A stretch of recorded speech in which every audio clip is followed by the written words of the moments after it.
محرم کے مہینے میں بہت سارے واقعات پیش آئے، جس میں سے ایک مشہور واقعہ حضرت عمر فاروق رضی اللہ تعالیٰ عنہ کی شہادت کا ہے۔ یکم محرم الحرام کو حضرت عمر فاروق رضی اللہ تعالیٰ عنہ کی شہادت ہوئی۔ آپ نماز میں تھے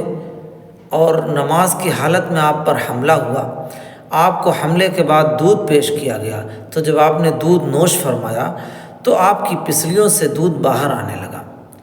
حکمائے وقت یعنی اطباء وہاں یکجا تھے، آج کی زبان میں ڈاکٹرز اکٹھا تھے۔ انہوں نے آپ کو یہ تلقین کی کہ آپ ضروری امور انجام دے دیجئے، اس لیے کہ آپ وصیتیں کر دیجئے، آپ کے پاس بہت کم وقت باقی ہے۔ چنانچہ انہوں نے اپنے بیٹے عبداللہ ابن عمر کو بلایا اور ان سے کہا، سب سے پہلی فرصت میں حذیفہ ابن الیمان کو کہو کہ میرے پاس آ جائیں۔ حذیفہ ابن الیمان ایک صحابی ہیں جن کو نبی پاک صلی اللہ علیہ وسلم نے منافقین کی لسٹ دے دی تھی، یعنی آپ کو منافقین کے نام بتا دیے تھے، اور یہ نالج، یہ معلومات صرف اور صرف آپ صلی اللہ علیہ وسلم، حذیفہ ابن الیمان اور اللہ کے درمیان تھی، اور کوئی نہیں جانتا تھا۔ لیکن حضرت عمر فاروق رضی اللہ تعالیٰ عنہ کو یہ غم کب سے طاری تھا کہ جب موت کا وقت ہے، اس وقت میں حذیفہ ابن الیمان کو بلایا اور ان سے کہا، اللہ کا واسطہ دے کر، اللہ کی قسم دے کر کے میں تم سے کہتا ہوں کہ جو لسٹ اللہ کے نبی صلی اللہ علیہ وسلم نے، جو راز اللہ کے نبی صلی اللہ علیہ وسلم نے تم کو بتایا ہے، اس میں کہیں میرا نام تو نہیں ہے۔ کافی غور کرنے کا مقام ہے۔ وہ رونے لگے، حذیفہ ابن الیمان رونے لگے، اور کافی دیر کے بعد جب وہ اپنے آپ کو قابو میں پا سکے تو انہوں نے کہا، نہیں امیر المومنین، آپ کا نام نہیں ہے۔ پھر حضرت عمر فاروق رضی اللہ تعالیٰ عنہ مطمئن ہوئے اور اس کے بعد اپنے بیٹے عبداللہ ابن عمر کو بلایا اور ان سے کہا کہ اب اماں عائشہ رضی اللہ تعالیٰ عنہ کے پاس چلے جاؤ اور ان سے کہو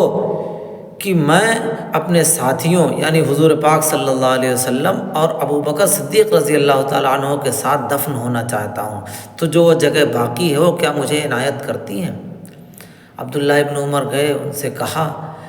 اور انہوں نے کہا کہ یہ جگہ تو میں نے اپنے لیے رکھی تھی، لیکن آج عمر نے اس جگہ کے لیے درخواست کی ہے تو میں حضرت عمر کے لیے اس جگہ کو ترک کرتی ہوں۔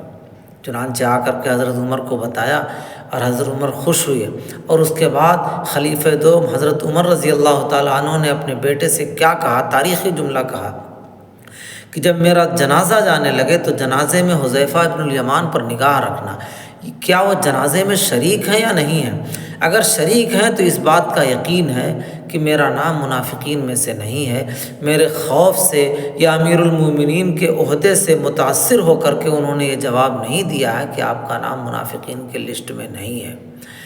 بلکہ حق بجانب فرمایا ہے۔ اور دوسرے یہ فرمایا کہ جب جنت البقیع میں تدفین کے لیے مجھے لے جانے لگے تو اماں عائشہ سے دوبارہ اجازت لینا، اس لیے اجازت لینا اس لیے کہ کہیں ایسا نہ ہو امیر المومنین ہونے کے ناطے انہوں نے اجازت دے دی ہو، تو جب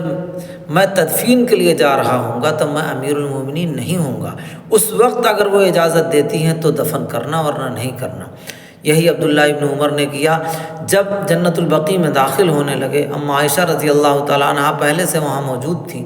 ان سے کہا کہ کیا آپ اجازت دیتی ہیں؟ تو اماں عائشہ رضی اللہ تعالیٰ عنہ نے اپنی چادر اٹھائی اور وہاں سے کہتے ہوئے نکلی کہ ہاں، اس جگہ کو میں نے حضرت عمر کے لیے ترک کر دیا ہے، حضرت عمر کو ہی یہاں دفن ہونے کا حق ہے۔ یہ دیکھیے، یہ مقام تھا، اتنا خوف و ہراس تھا، جبکہ جو تاریخی چیزیں حضرت عمر رضی اللہ تعالیٰ عنہ نے کی ہیں، جتنا انصاف اپنے دور میں قائم کیا ہے، اس کی مثال دنیا پیش کرنے سے قاصر ہے۔